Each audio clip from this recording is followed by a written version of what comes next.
사랑하는 여러분, 삶의 여정 속에서 잠시 멈추어 하나님의 말씀을 듣기 위해 이곳을 찾아주신 모든 분들을 주님의 이름으로 환영합니다. 지금 어디에서 이 음성을 듣고 계시든 여러분의 마음에 하늘의 평안이 가득하기를 기도합니다. 우리가 함께 겪었던 그 힘든 시간들, 사회적 거리두기로 인해 서로의 얼굴을 마주하기 어려웠던 그 시절을 기억하실 겁니다. 여전히 많은 이들이 보이지 않는 벽 앞에서 외로움과 싸우고 경제적인 어려움과 미래에 대한 불안감으로 힘겨워하고 있습니다. 하지만 바로 이런 때일수록 우리는 모든 문제의 해답이 되시는 예수 그리스도를 더욱 굳게 붙잡아야 합니다. 오늘 우리가 함께 나눌 이 말씀이 어둠 속을 걷는 여러분에게 한 줄기 빛이 되고 지친 영혼에 새로운 힘을 주는 생명수가 되기를 소망합니다. 만약 이 메시지를 통해 작은 위로라도 얻으셨다면 주변에 사랑하는 이들에게 이 영상을 공유해 주십시오. 꺼져가는 등불과 같은 마음에 희망의 불씨를 전하는 것, 그것이 바로 우리가 서로에게 베풀 수 있는 가장 큰 사랑일 것입니다. 여러분의 나눔과 구독이 하나님의 은혜를 전하는 귀한 통로가 될 줄 믿습니다. 이제 우리의 마음을 열고 살아계신 하나님의 음성에 귀 기울이는 시간을 갖겠습니다. 오늘 저는 여러분과 함께 구약성경 스가랴 4장의 말씀을 나누고 싶습니다. 이 말씀은 제가 아주 오래전 제 영혼이 깊은 어둠 속에 있을 때 하나님께서 제게 주셨던 말씀입니다. 낡아서 테이프로 붙여놓은 제 설교 노트를 볼 때마다 그때의 감격이 다시금 살아납니다. 어떤 말씀은 한 번 전하고 잊히기도 하지만 이 말씀만큼은 제 삶에 깊이 새겨져 제 영혼을 붙들고 있습니다. 그리고 오늘 이 시대의 고난을 통과하고 있는 바로 여러분에게 이 말씀이 반드시 필요하다고 주님께서 제 마음에 강한 확신을 주셨습니다. 스가랴 4장 6절과 7절 말씀입니다. 그가 내게 대답하여 이르되 여호와께서 스룹바벨에게 하신 말씀이 이러하니라. 만군의 여호와께서 말씀하시되 이는 힘으로 되지 아니하며 능력으로 되지 아니하고 오직 나의 영으로 되느니라. 큰 산아 내가 무엇이냐. 내가 스룹바벨 앞에서 평지가 되리라. 그가 머릿돌을 내놓을 때에 무리가 외치기를 은총이 그에게 있을지어다 하리라 하셨고, 여기서 은총이라고 번역된 단어는 바로 은혜를 의미합니다. 한 번이 아니라 2번 반복해서 외칩니다. 은혜라, 은혜라. 여러분의 삶을 가로막는 거대한 산을 향해 외치는 이중적인 은혜의 선포인 것입니다. 성경에는 여러 종류의 은혜가 등장합니다. 먼저 우리를 죄에서 구원하시는 구원의 은혜가 있습니다. 에베소서 2장 8절은 말합니다. 너희는 그 은혜에 의하여 믿음으로 말미암아 구원을 받았으니 이것은 너희에게서 난 것이 아니요 하나님의 선물이라. 우리의 노력이나 자격으로 구원받는 것이 아닙니다. 오직 하나님의 값없는 선물, 그 은혜로 우리는 구원을 받습니다. 예수님께서 십자가에서 다 이루었다고 선포하셨을 때 우리의 구원은 완성되었습니다. 이 구원의 은혜에 오늘 하루도 감사하는 저와 여러분이 되기를 바랍니다. 둘째는 우리를 의롭다고 칭해주시는 칭의의 은혜입니다. 로마서 3장은 우리가 그분의 은혜로 값없이 의롭다 하심을 얻었다고 말합니다. 사탄은 끊임없이 우리를 정죄하고 과거의 실수로 넘어뜨리려 합니다. 하지만 하나님의 은혜는 우리를 덮어 마치 단 한 번도 죄를 짓지 않은 것처럼 우리를 깨끗하게 하십니다. 이것은 예수 그리스도의 의가 우리에게 덧이 펴졌기 때문입니다. 이 얼마나 놀라운 은혜입니까? 셋째는 우리를 가르치시는 교훈의 은혜입니다. 많은 사람들이 은혜를 방종의 면허증처럼 오해하지만 성경은 정반대로 말합니다. 디도서 2장 11절은 모든 사람에게 구원을 주시는 하나님의 은혜가 나타나 우리를 양육하시되 경건하지 않은 것과 이 세상 정욕을 다 버리고 신중함과 의로움과 경건함으로 이 세상에 살게 하셨다고 증언합니다. 진정한 은혜는 우리를 죄에서 멀어지게 하고 거룩한 삶으로 이끌며 예수님을 더욱 닮아가도록 가르칩니다. 그리고 마지막으로 오늘 말씀의 핵심인 우리에게 능력을 주시는 능력의 은혜가 있습니다. 사도 바울은 육체의 가시, 즉 자신을 너무나도 고통스럽게 하는 문제를 놓고 3번이나 간절히 기도했습니다. 하지만 하나님의 응답은 내 은혜가 내게 족하도다 였습니다. 하나님은 문제를 없애주시는 대신 그 문제를 이겨낼 수 있는 특별한 은혜, 능력의 은혜를 부어주셨습니다. 다른 사람이었다면 무너지고 부서졌을 압박 속에서도 바울은 하나님의 은혜로 능히 감당할 수 있었습니다. 히브리서 4장 16절은 우리가 때를 따라 돕는 은혜를 얻기 위하여 은혜의 보좌 앞에 담대히 나아가라고 권면합니다. 바로 지금 우리가 겪고 있는 이 위기의 때에 우리에게 필요한 것이 바로 이 능력의 은혜입니다. 오늘 본문이 주인공 스룹바벨은 하나님의 명령을 받아 폐허가 된 예루살렘 성전을 재건하는 사명을 받았습니다.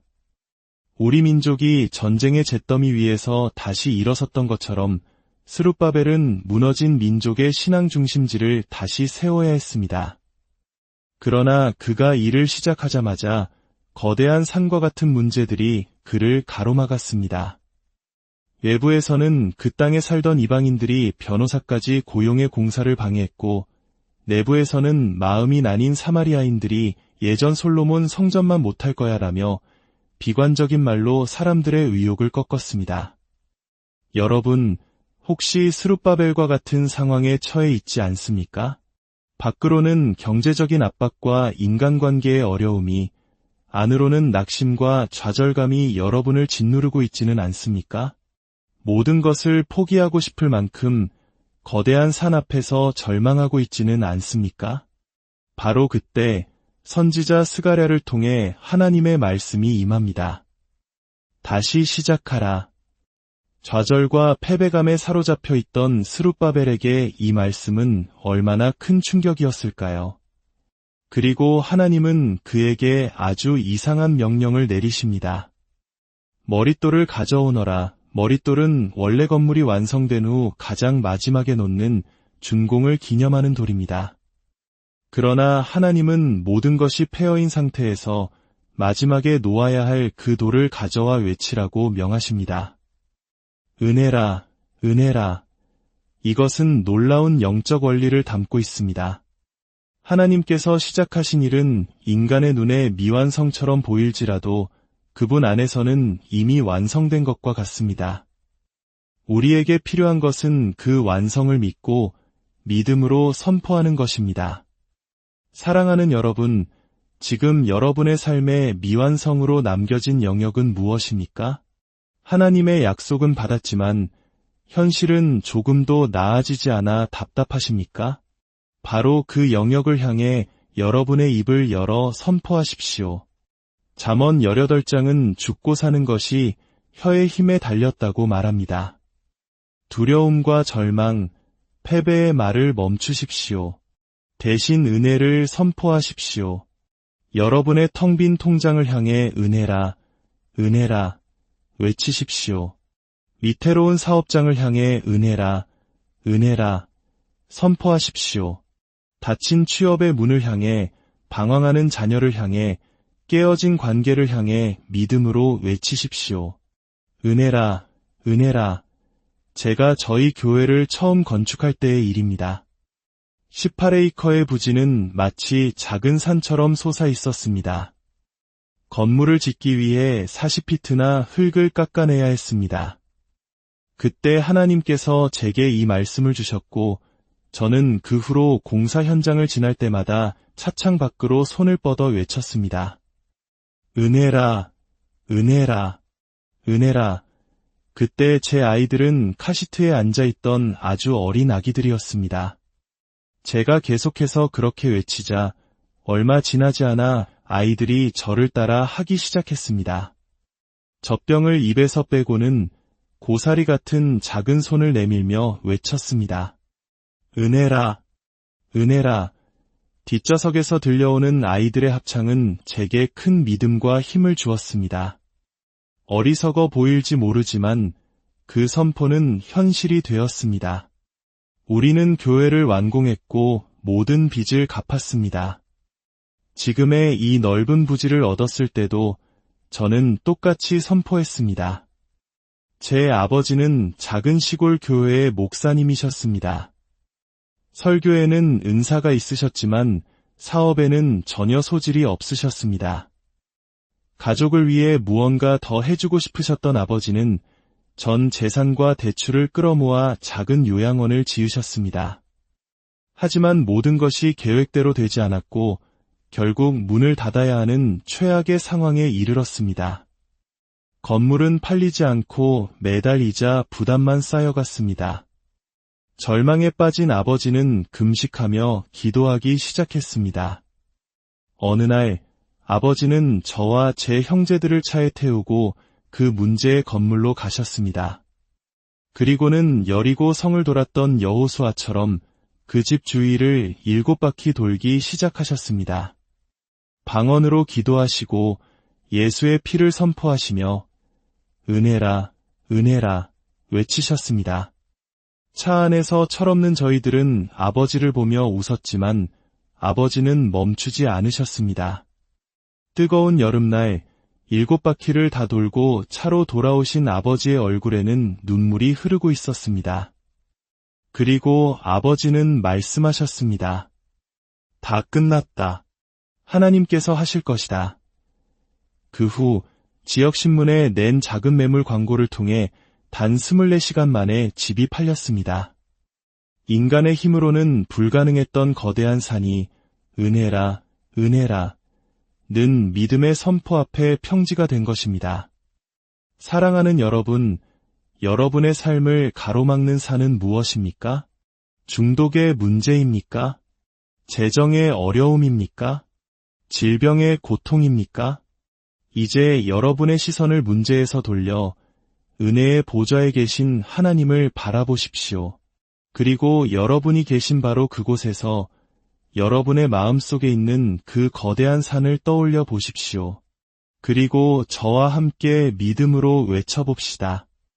은혜라, 은혜라. 다시 한번 외칩시다. 은혜라, 은혜라.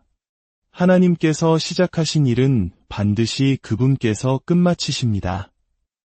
여러분을 향한 하나님의 선한 계획은 결코 중단되지 않습니다. 지금 필요한 것은 포기하지 않는 믿음, 그리고 그 믿음을 입으로 선포하는 용기입니다. 오늘부터 여러분의 삶에 은혜라, 은혜라 는 선포가 울려 퍼지게 하십시오. 냉장고에, 자동차 백미러에, 여러분의 책상 위에 이 두 단어를 붙여 놓으십시오. 불안과 두려움이 엄습할 때마다 소리 높여 외치십시오.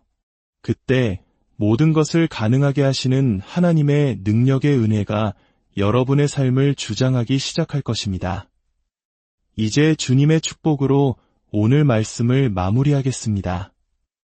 여호와는 내게 복을 주시고 너를 지키시기를 원하며 여호와는 그의 얼굴을 내게 비추사 은혜 베푸시기를 원하며 여호와는 그 얼굴을 내게로 향하여 드사 평강 주시기를 원하노라. 예수 그리스도의 위대하신 이름으로 기도합니다. 은혜라, 은혜라.